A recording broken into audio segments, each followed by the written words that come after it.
Our News is brought to you by Alive. Believe in best. Tonight on Our News, Canoe's CEO insists tourism transactions were above board. Why one hospital is wary of a possible fifth wave of COVID infections. And a Golden Girl still brought to tears over her 1989 suspension.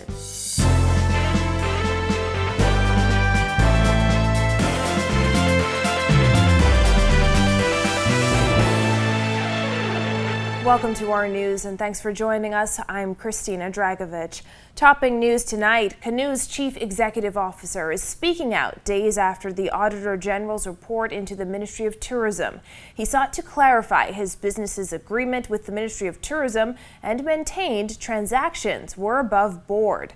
Bethany McDermott reports. Days after that Auditor General's report into the Ministry of Tourism, Canoe CEO Keith Davies is defending their engagement with the travel health visa. He said the transfer of government revenue collected from the travel health visa to the consolidated fund was delayed because transfers only occurred once written instructions were given. Davies stressed that by law, Canoe cannot touch funds without being instructed. Canoe is, we don't see, hear, or feel anything. We are told what to do. So, in this instance, when a merchant has funds in their digital account, we are given instructions which must be written, and then there's a process by which the funds are moved. Once we receive written authorization, funds are moved. If the account does not belong to us, by law again, any funds held by us on behalf of a merchant does not belong to Canoe. The report revealed a 6-month delay between the time the first payments for the visa were collected and when they were deposited to the consolidated fund. The Ministry of Tourism stated more than $34 million was collected between November and August 2021, and after removing expenses, $10.7 million was to be transferred to the consolidated fund. However, the first payment of $2.7 million was not transferred until May 15, 2021. Last year, the Ministry of Tourism defended its agreement with Canoe amid claims that Canoe was holding and controlling funds collected under the program. Speaking on Guardian radio talk show The Revolution with host Juan McCartney, Davies said the report enforces that nothing untoward happened under the agreement. At the end of the day, we want to, help the Auditor General with his report because there's some, gaps in their knowledge and understanding. Davies said he was not contacted by the Auditor General's department for the report, which also concluded that no competitive bidding was pursued and services commenced initially with only a verbal agreement. The report also reveals that a contract was never officially signed with Canoe, which was responsible for executing monthly payments to all vendors. The answer is we have an agreement and we have a contract. That's the bottom line. Okay. What we're going to do is we're going to lay out exactly how that came about, the date, times, and information. And that's all. I think that the one thing that I cannot do, Juan, is speak for the internal processes of a customer of ours. Reporting for Our News, I'm Bethany McDermott. As COVID-19 cases continue to decline, one union leader is urging the Ministry of Education to proceed with caution as it moves to resume full face-to-face learning at more public schools. Bahamas Educators Managerial Union President Stephen McPhee says while some schools are ready to resume full face-to-face learning, it's crystal clear others are not. Jasmine Brown reports. The BAMU president telling Our News today that the union has some strong recommendations when it comes to full-time face-to-face learning at all public schools. He says those recommendations center on taking a cautiously measured approach to welcoming kids back to the classroom on a full-time basis. One cap don't fit all. BAMU's recommendation was that we do it case by case by individual schools based on the island, based on teaching staff, based on resources. In late January, schools across the Bahamas resumed hybrid learning that included a mixture of in-person and online classes. Education Minister Glenys Hannah Martin said the government has formed committees within each individual school to examine its needs and move to full face-to-face learning. The committees include teachers, principals, the Public Service Union, and education officials who will make the determination on reopening for a full face-to-face. It was pretty clear that we're going to move away from the remaining virtual fully.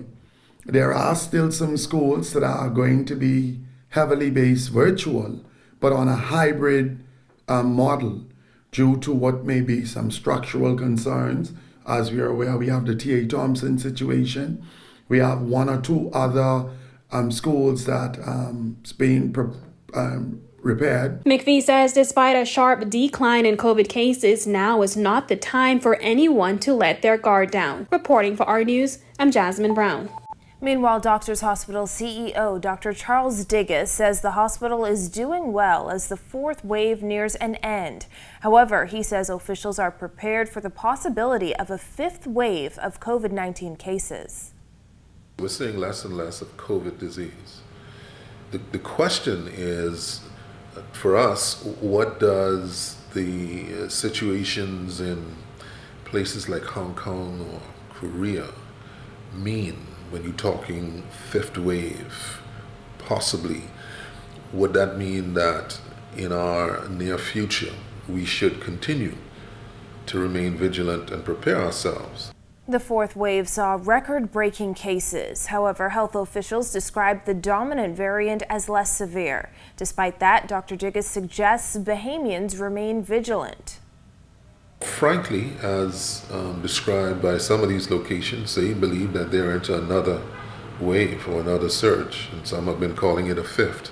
Well, regardless of what number you give it, if there is a problem somewhere in the world right now that's seeing a significant number of infections, hospitalizations, and death, then it's really important for us to continue to pay attention to that because we don't have any closed borders. In other news, two-time Olympic gold medalist Pauline Davis is still distraught over a 1989 suspension that threatened her track and field career. Jared Higgs has the details. Davis says the suspension came down in Puerto Rico as she was gunning for the #1 ranking in the world. Just moments before she was set to compete in what was the race of her life at the 1989 edition of the Senior CAC Games, she was blocked from competing by Bahamian officials. Someone said, "You've been suspended for life." The five-time Olympian says it all stemmed from her not staying at the athletes' village the day before the 400-meter final. That evening, she arrived at the village, which was around 2.5 hours from the venue. There was no food left for her to eat. For that reason, her coach arranged for her to stay at a hotel next door to the track venue. You know, this is a special moment for you, Pearl, because he calls me Pearl. That's what he calls me. He doesn't call me Pauline. He says it's a special moment for you, Pearl. We have all worked so long and hard for this, and this is an opportunity. This is the first opportunity the Bahamas is having to get #1 rank in the world. But B3A's officials didn't agree with Davis staying apart from the team and demanded that her coach return her to the hotel. Davis says she was unaware of the discussions as she slept that night. The next day, it was clear that trouble was brewing. As she lined up to compete, a B3A's official approached her on the track. He walked straight past me, and then he picked up my blocks. He went in the opposite direction with my blocks.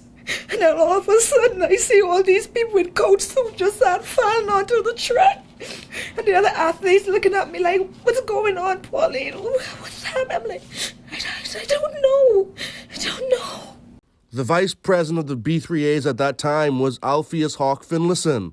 He says he was in Puerto Rico for the event and says Davis and Frank Rutherford were suspended for not following the team rules and staying where the team was located. He denies that the suspension was a lifetime ban. Hawk and Frank are supposed to be with the Bahamian team. Now, you could go all over the world and win this, that, and the next thing, but if you have a Bahamian team, a B3A's team, what do you expect to happen? What Finlayson and Davis do agree on is that then Prime Minister Sir Lyndon Pinling had to get involved, and Davis was reinstated 6 months later to compete at the 1990 Commonwealth Games in New Zealand. Despite going on to achieve huge Olympic success after those events, Davis is still left with mental scars from the incident. Yes. It still hurt. It was very painful. Very painful. Deep down in my soul. Reporting for Our News, I'm Jared Higgs. Thanks, Jared. Clear conditions tonight. Meteorologist Greg Thompson is in the Weather Center with the latest. Good evening, Greg. Thanks, Christine, and happy Friday evening, everybody. A warm evening outside our studios. Once again, temperatures in the mid-70s, 75 on the mostly clear skies. Very light winds out of the southeast at 2 miles per hour. And your feels like temperature, very warm, 80 degrees. Satellite view, real quiet weather across our area. Lots of blue skies and sunshine. Temperatures warmed up into the 80s today. But we're going to see some temperatures fall off as we're going to see some clear skies later on this evening, and those light winds will allow our temperatures to fall. Watching a cold front across southeast Florida, that's going to get in here sometime by tomorrow afternoon. A couple isolated showers expected with that. That's your first look at weather. Your extended forecast is still to come. Still to come, calls to the Crisis Center hotline nearly tripled during the pandemic. And a local group fears its hopes for the cannabis industry could go up in smoke. Find out more after this. Get that glorious internet connection back in business within seconds with the new self-help modem reset. Just follow these very easy steps. Step 1, call 601-2200 or 242-300-2200. Number 2, select option 3. Step 3, select option 2. Step 4, enter your 8-digit account number. Step 5, follow the prompts. It's really that simple. Rev, you and us together.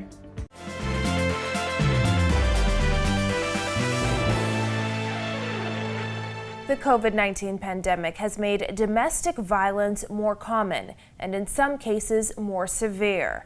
Therefore, it's not surprising that calls to the Bahamas Crisis Center's 24-hour hotline nearly tripled during this period. But what options are available to victims seeking to flee abusive relationships? Vonique Toot takes a look in this edition of When Love Hurts.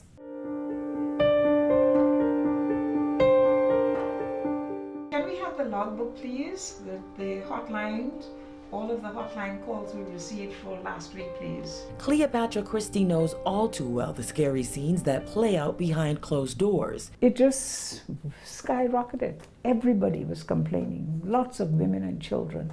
And then what happened when these relationships explode, women and children are put out. Sometimes at 2 a.m. in the morning. As lockdowns and curfews were enforced for many months at the onset of the pandemic, tensions boiled over. People are indoors more. People are not moving about. They're not working. They're working from home. In 2020, 1,885 domestic violence incidents were reported to police. By October 2021, police saw a 35% increase, with 2,562 incidents reported. During her 11 years of practice, family lawyer Eugenia Butler has also seen what happens when some relationships turn sour. She suffered physical abuse, psychological abuse. She had already filed for a divorce, and it was a situation where her husband had homosexual tendencies. She actually woke up one night, went into the kids' bedroom. They had 2 minor sons at the time. And she found her husband engaged in sexual activities with several other men in the home. A common question is, why not leave? But this abuse survivor knows it's not that simple. It's easy to tell people get up and leave. That's the best thing that people think, but what are the repercussions of leaving? Get up and leave and go where? To make matters worse, Butler says many women are isolated from loved ones and don't know their rights. I had a client tell me she did not know she could have applied for a divorce outside of getting the consent of her husband. She did not know that.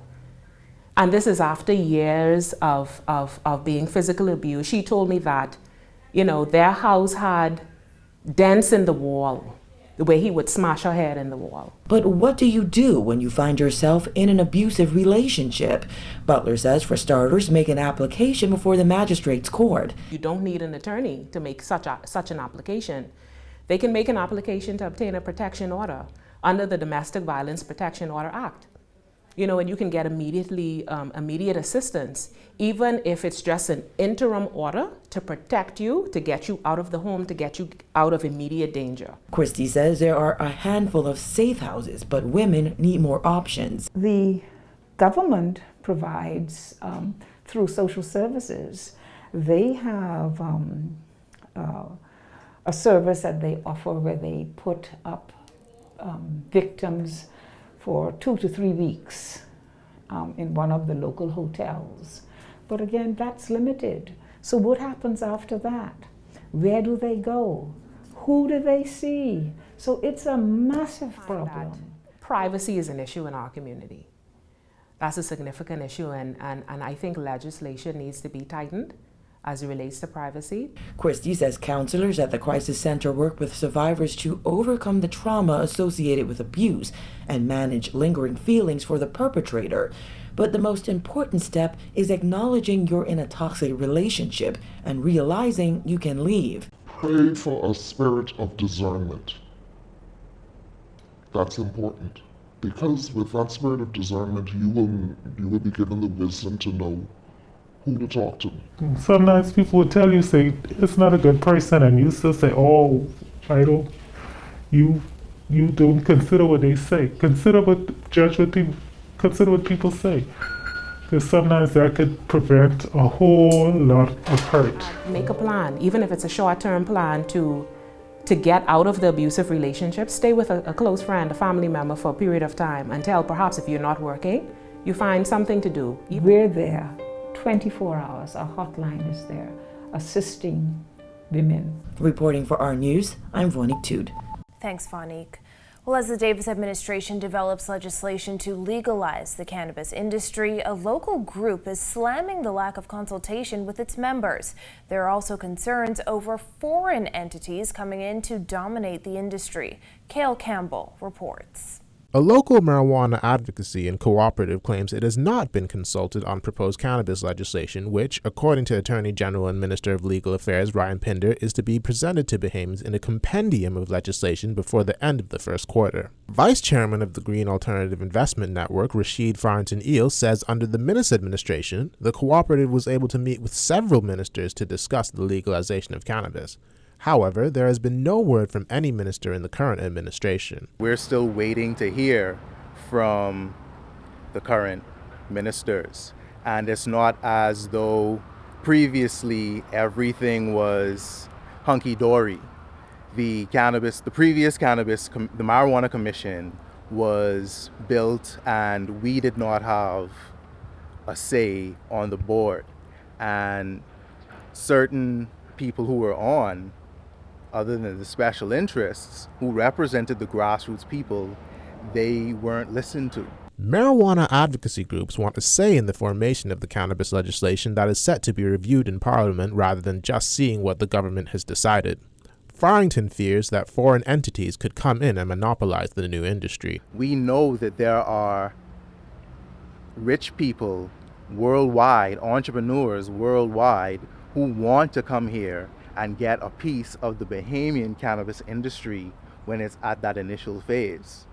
We have an opportunity as the Bahamian people to come together as one and get ahead of the curve. Prophet John Mickey Bowe said there does not appear to be much of a difference between the current and previous administrations with regards to community engagement.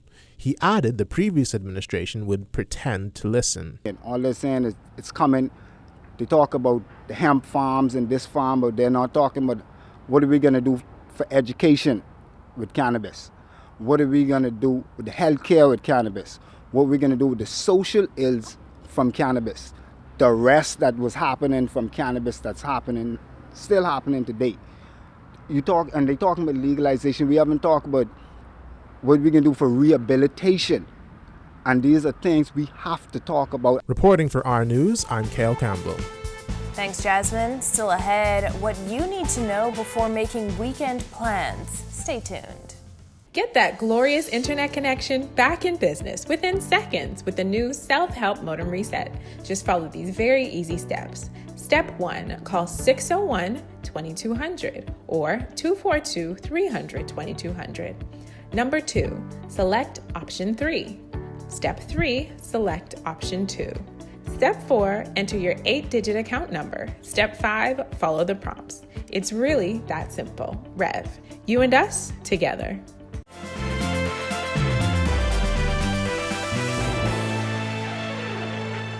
grader and Eleuthera native Marcellus Pyfrom is a little boy on a mission to put smiles on the faces of residents of his community through acts of kindness. Jasmine Brown has his inspiring story.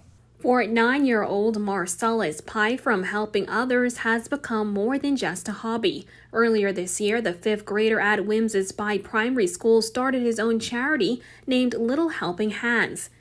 I just wanted to help inside of the community. Marcellus has hit the ground running, hosting a feeding program for 50 senior citizens on Eleuthera and organizing a cleanup campaign. When I do these types of things, I feel very proud inside and outside. His mom, Eldequa Thompson, who is also a teacher and senior mistress at Wims's By Primary, says her son has a very big support team that includes family and friends. I'm just proud of Marcellus because from the 4th grade, he said,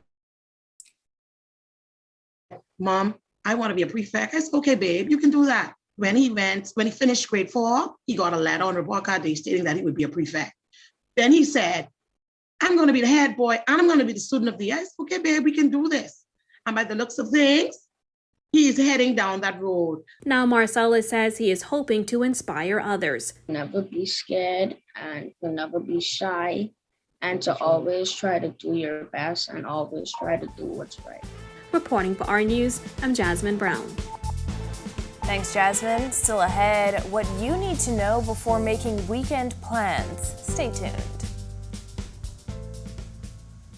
Get that glorious internet connection back in business within seconds with the new self-help modem reset. Just follow these very easy steps. Step 1, call 601-2200 or 242-300-2200. Number 2, select option 3. Step 3, select option 2. Step 4, enter your 8-digit account number. Step 5, follow the prompts. It's really that simple. Rev, you and us together.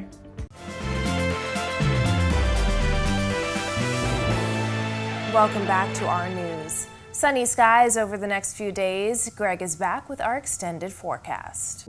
Thanks again, Christina, and a happy Friday evening again. Bahamas. Quiet across our area, that ridge of high pressure that's dominating our weather is sliding out towards the east, keeping us under some very light winds. Once that frontal boundary gets across southeast Florida, we expect that to get near sometime by tomorrow afternoon. A couple of isolated showers expected with that boundary, but it's weak and it should move through us rather quickly. High pressure will dominate behind that, increasing our winds once again for the latter part of the weekend into early next week. So we're looking at some choppy seas beginning on Monday. Boating forecast for the Northwest Bahamas tonight through tomorrow. We still have a caution flag out there for you guys because of the swells. Winds will be out of the southeast to south ahead of that front, 10 to 15 knots, seas 2 to 4 feet, but up to 6 feet along those Atlantic exposed shorelines. High tide will be at 9-10 tonight. For the southeast and central Bahamas, east to southeasterly winds at 15 knots, seas running 3 to 5 feet, and they will be up to 7 feet in some swells. Here's a look now at your national forecast.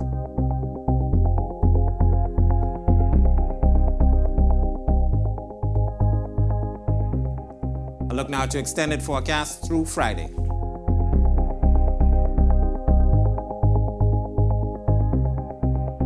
That's a look at our weather. Have a safe night and a great weekend, everybody. Christina? Thanks, Greg, and thank you for joining us for our news tonight.